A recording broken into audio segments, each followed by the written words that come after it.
Move the engine from this is a 2001 Toyota Avalon. It works from, this model runs from 2000 to 2004 or 5, if I remember correctly. I think it's 2004. But this is going to be the instructions on how to remove the engine, or pretty much the steps I took on how I removed the engine from this car. I'm going to go ahead and swap the transmission out. I'll do a separate video on that one as well. But this is how I removed it. Pretty much all the steps I went through. So you guys can feel free to follow along. First off, I already removed the battery. I drained the radiator and removed that as well. I'll cover reinstalling that in another video later on, probably during reassembly. Beyond that, I haven't done really much anything else to the car. Radiator hoses went with the radiator, and I put that aside. Fans pulled off with the radiator as well. When you drain the radiator, it will only drain the radiator itself, not the block. The block has two drains. One is right behind here. Oh, how can I? There we go. So that bolt right there, and the fluid will come right out of there. That's for the front bank, and then there's one on the back that I'll show you later that will drain the back or rear bank of the motor. But yeah, I'm going to get started with just undoing all the electrical wiring up here, as well as removing the intake hoses, the intake box, putting my cruise control over to the side, removing the little springs from here. I'll do a little video on how to do that, and removing the vacuum hoses as close as possible to leaving it to how it originally was. I'll show you what I removed, how I removed it, and also when it comes time to put it back together, how to put it all back together. But yeah, so far radiator fluid's been drained, batteries removed, and yeah, I'll get started. I'll be back in a bit after I pull a couple more plugs and turn a couple more bolts. So I went ahead and I unplugged everything up here electrical wise, and I unplugged all the coils. So pretty much I'm going to remove the harness and leave as much of the engine itself intact as possible, just to ease removal and reinstallation. I removed all the plugs off the transmission. Everything down here is removed, leaving the alternator, the AC compressor, everything like that on the motor, not removing those. Here's the wiring harness for all that. There's a couple more sensors in there, I think, like oil pressure and the crank position sensors in there. I undid these two grounds up here. A couple plugs back here are unplugged as well. I unplugged or removed the airbox fully from the car. I removed the actuator motor for the cruise control, as well as the kick down and throttle cables right here. So to get these out, to get the throttle cable, you just move it this way and just slide this out. To get the kick down out, you will leave it relaxed, pull the kick down, and then wiggle that out of the little holder that's there. And for the jam nuts over here, what I'm going to do is just unbolt the little plate here and let my throttle cable stay with it. I'm going to remove the transmission kickdown cable, just back this off a little bit, and you know, that should be good there. I unplugged this hose right here, this little port. It's labeled number or pound star pound, and then it goes down here and it is labeled pound 3. So that's that one. There's also the number 2 that goes to here. So I'll unplug that in a little bit. And then this one here with the little yellow stripe goes to the airbox. There's actually a yellow stripe corresponding on the airbox for this as well. You can see that the tip has a yellow colored stripe on it.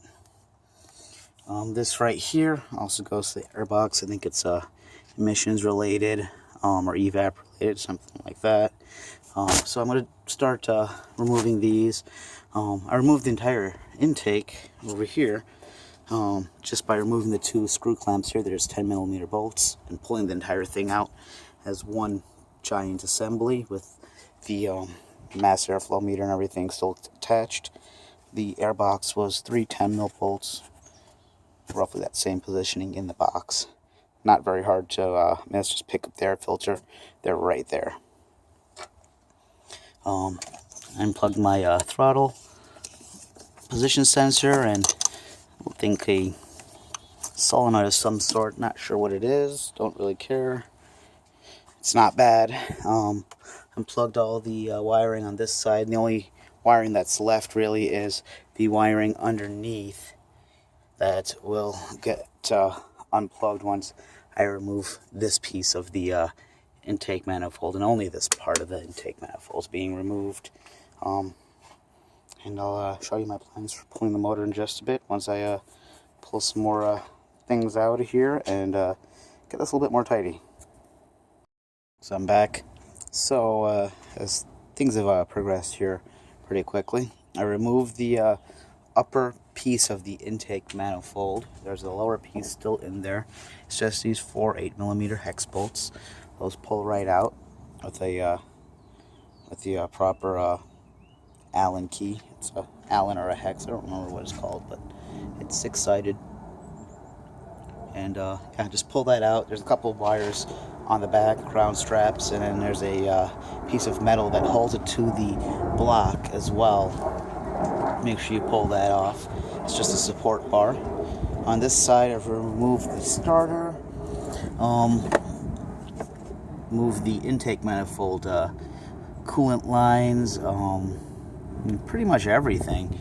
On this side, all the electrical connections are removed. Shifter cable has been removed as well. Connections down at the transmission. Tranny lines are loose. O2's loose. I removed all the nuts and one of the studs on my exhaust manifold. Quick note on this right here. I did try to remove this wiring harness without removing that alternator, but these plugs are too large to pass through the area that they're routed through there, so you will have to remove the alternator. Other than that, mount's gone, everything back there is unplugged, and all the vacuum lines are removed. So pretty much the engine needs to be removed. All this left to remove the engine is on the bottom. Fuel line still connected because I don't have big enough wrench up here. This is a plastic fuel line inside of here, so it's nylon inside of the rubber, and I broke my first one, and I was lucky enough to find another one at the local scrapyard, but you may not be as lucky, and they are spendy. They're like 60 or 70 bucks even off of eBay. I couldn't find a good one from another Camry. You have to use the one from an Avalon. If this is an Avalon you're removing the engine from, Avalon ES300 or a I think RS or the RX300 as well has the same motor, and they have the same fuel system set up. But yeah, make sure you don't kink that line. I already unclipped mine from the filter. I just don't have big enough wrench, an opening wrench for that nut up top there here. So I'll have to remove that one tomorrow when I actually pull the engine out. At this point, it's pretty much all ready to go. The rear O2 sensor needs to be unplugged still. There was a small connector way down at the bottom over here where the power steering pump is. It's going to be really hard to film it, but when I pull the motor out, I'll show you guys how to get to that nut. Pretty much just a breaker bar, 4-inch extension maybe. Probably not even that 4-inch extension, just a breaker bar and a deep 27. And that fits over the sensor, which you unplug the little connector from. It's just one wire. It fits over the sensor for the power steering pressure. and that also holds in the pressure line going to the pump. So you have to, or the incoming line coming from the reservoir. So you do have to make sure you remove that either at the rack end, which I don't recommend because it's a pain in the butt, or at the pump end. And if you use the 27 and a breaker bar, you'll be able to get it. It's not terribly tight. You just need the extra length and the really short drive of that breaker bar. But yeah, what's left here is removing the CV axles from the hubs and then from the transmission, removing the exhaust from the rear, and then from the bottom, the front manifold will come off all the way from the car. The rear one will stay with the motor when you lift it out. And that's really it. So I'll show you guys that when I get to that tomorrow. But I'm going to finish up just cleaning up my wires. If you took the time to label yours, great. I've done this a few times already, so I didn't label any of mine, but I will go over where everything goes as I hook everything back up. If you do have any questions, remember to post in the comments. So I'm back. It's day 2. So pretty much what I started out with this morning was went ahead and cracked loose the power steering line. That's this line right here is the high pressure side of the pump. If I can get the end up, this is what the pump side looks like right there. Just that there. So, and it's a 24 actually. So there's a socket I used. Just a really long breaker bar, and you get it in here, positioned just right behind the motor, AC lines, and you just crack it loose.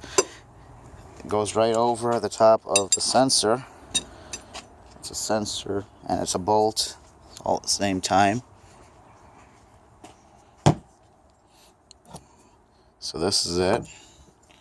It goes right into the socket like that.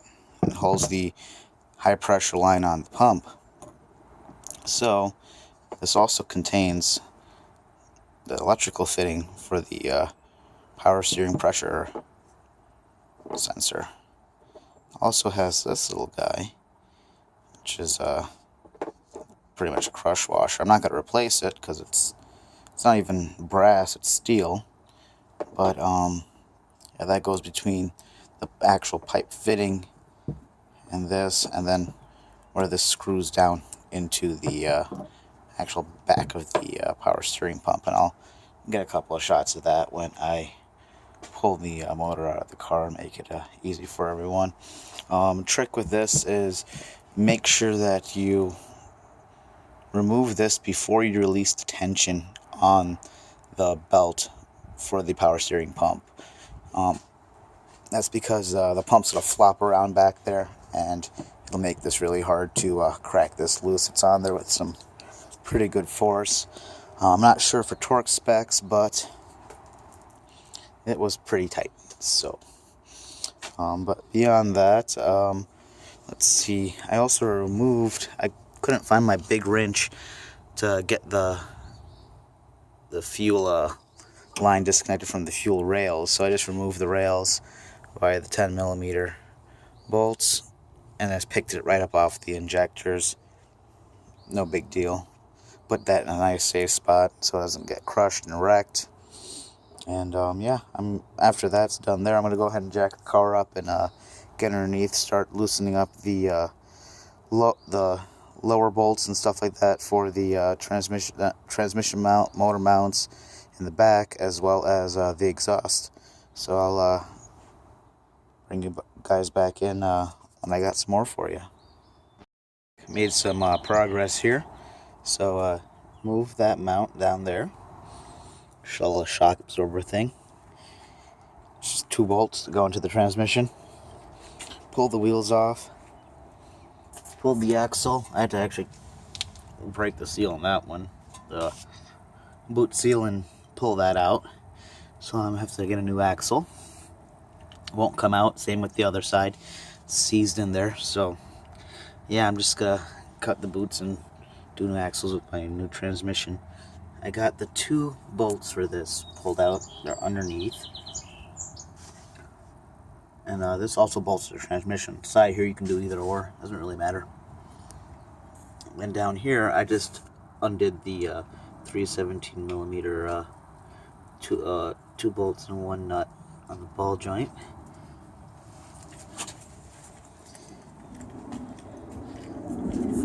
Same thing on the other side. This one's still in. I didn't break the boot off yet.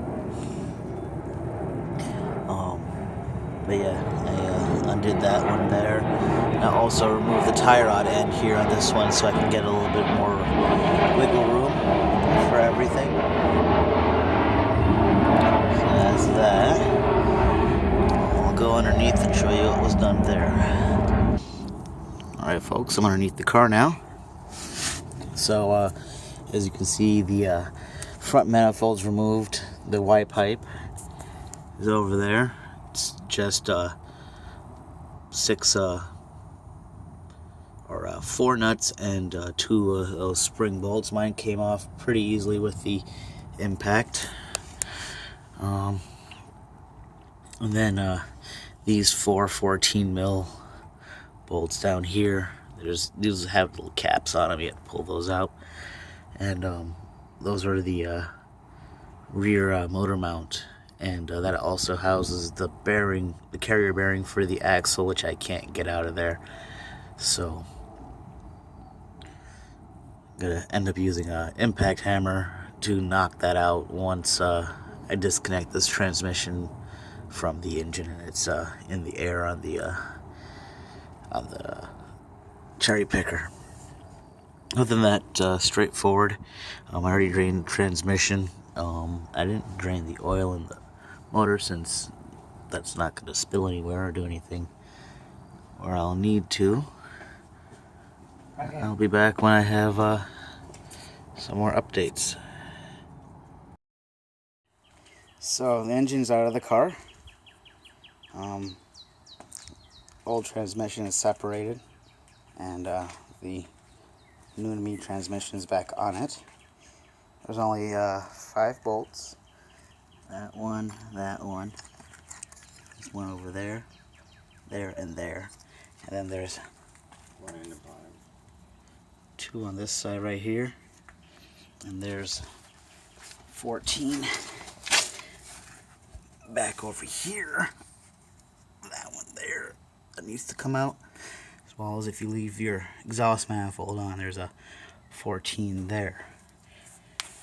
The entire motor's out. I'm getting ready to put it back in. One thing we found was we did have to unbolt this power steering pump to get clearance over here in this corner to actually lift the engine entirely out of the engine bay here. So we're going to go ahead and put the engine back in now, and I'll start wiring back up, and I'll continue here when I get the engine back in. Hey folks, it's Mike back again. So I got the engine back in the car, and I am getting started to start redoing all the wires and everything like that. There's my old transmission over there along with the old engine. Swap both of those out of here. Pretty much everything's back in. All the mounts are back in. The front mount's back in. The shock absorber mount is back in for the transmission. The transmission mount is back in over here, and it's bolted back up to the transmission. I don't have the half shaft for the driver's side, so unfortunately I won't be able to start it up tonight. But I do have a new half shaft for the passenger side, along with carrier bearing and all that cool fun stuff. So that's going to be going in here later as well. Yeah, the wiring harness just pretty much fell back into place. Clipped right in. Right now I'm going ahead and just blowing out all my connectors with some compressed air. Same thing with all the connectors on the motor. Just blowing everything out, cleaning out the valley here. Make sure I remove all my paper towels before I slap my intake back on. I replaced this bar here, which bolts directly below this bolt. I'll show you on the old engine actually. Directly below this bolt, there's a stud on the back of the motor. Let's see if I can get back there.